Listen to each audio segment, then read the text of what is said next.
महाकुंभ में मुसलमानों पर प्रतिबंध, ऐसा कैसे? हम एक सेकुलर डेमोक्रेसी में रहते हैं। हमारा कॉन्स्टिट्यूशन हर धर्म मत मजहब को बराबर मानता है।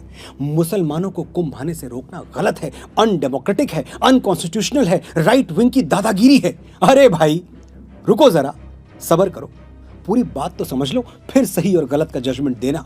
मैं सिर्फ 5 सवाल पूछूंगा, अगर एक का भी जवाब हां में आ गया तो मैं खुद सरकार को चिट्ठी लिखूंगा कि सभी मुसलमान भाइयों बहनों को आदर के साथ कुंभ में आने दिया जाए। मेरे सवाल सुनो। क्या इस्लाम मूर्ति पूजा में विश्वास करता है? समुद्र मंथन से निकला हुआ अमृत प्रयागराज में छलक गया था, क्या इस थ्योरी को मुसलमान मानते हैं? क्या गंगा यमुना सरस्वती के त्रिवेणी संगम का इस्लामिक लिटरेचर में कोई महत्व है? क्या मुसलमान मानते हैं कि नागा साधुओं के दर्शन से जन्मों के पाप कट जाते हैं? मकर संक्रांति और मौनी अमावस्या का कोई जिक्र क्या इस्लाम में है? 5 सवाल, एक जवाब नहीं। तो फिर मेरे भाई, तुम्हारे लिए कुंभ एक पिकनिक स्पॉट से ज्यादा कोई वैल्यू नहीं रखता, और तुम्हारी ये पिकनिक हमारे लिए 12 वर्षों की लंबी प्रतीक्षा है। उम्र की ढलान पर खड़े हमारे बड़े बुजुर्गों की प्रार्थना है, जो भगवान के सामने हाथ जोड़कर रोज यही दोहराते रहे, प्रभु बड़ा भरपूर जीवन दिया तुमने, बस कुछ दिन और जी लेने दो, अपनी आंखों से अंतिम बार महाकुंभ देख लें, मकर संक्रांति का गंगा स्नान कर लें, फिर हंसते हंसते तुम्हारे चरणों में आ जाएंगे। चाहते क्या हो तुम? जो थोड़ी बहुत पवित्रता हम सनातनी बचा पाए हैं वो भी दूषित हो जाए? देखे हैं हमने वो वीडियोस, खाने की चीजों में क्या क्या गंदगी मिलाई जा रही है और कौन मिला रहा है। हमारे बाबा थे, 90 साल की उम्र में भी अपना खाना खुद बनाते थे। घर में 4 बहुएं थीं, कहती हम बना दें बाबा, अलग चूल्हे पर बना देंगे। बाबा हंस के कहते नहीं बिटिया, किसी और के बनाए हुए पर विश्वास नहीं होगा, मन तभी मानेगा जब खुद बनाएंगे। ऐसा पवित्र और सैद्धांतिक जीवन जीने वालों को मरते मरते क्या हम किसी का जूठा खिला दें?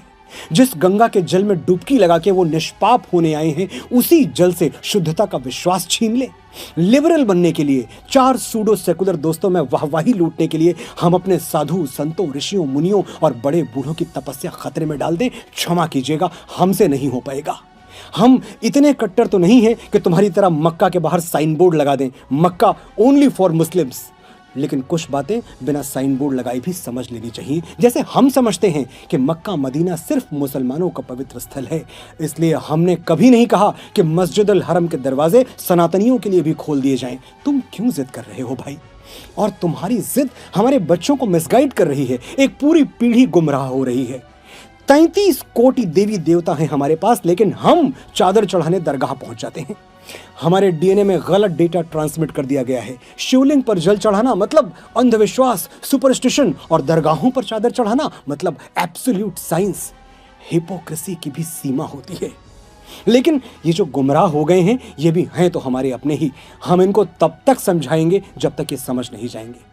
और तुम सिर्फ 45 दिन रुक जाओ मेरे भाई, 13 जनवरी से 26 फरवरी तक। फिर कौन रोक रहा है तुम्हें, और तुम कहां रोकने से मानोगे?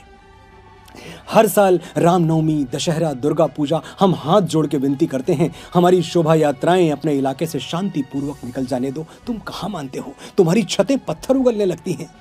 लेकिन महाकुंभ दुर्लभ है, ये अवसर हमें अगले 12 साल तक नहीं मिलेगा, इसलिए ना हम कोई चांस लेंगे और ना किसी की सेकुलर बकवास सुनेंगे। सनातन की सुरक्षा सिर्फ हमारे साधु संतों की जिम्मेदारी नहीं है।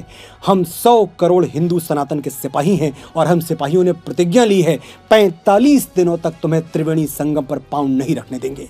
हमारी प्रतिज्ञा का मान रख लो, वरना ये तो जानते ही हो कि अगर हम छत्रपति शिवाजी महाराज के वंशजों ने अपने जुड़े हुए हाथ खोल दिए तो औरंगजेबों को भागने के लिए जमीन कम पड़ जाएगी। सोया हुआ सनातन चैतन्य है, सजग है। वो वक्त कुछ अलग था, ये वक्त कुछ अलग है। जय महाकुंभ, जय संत समाज, हर हर महादेव।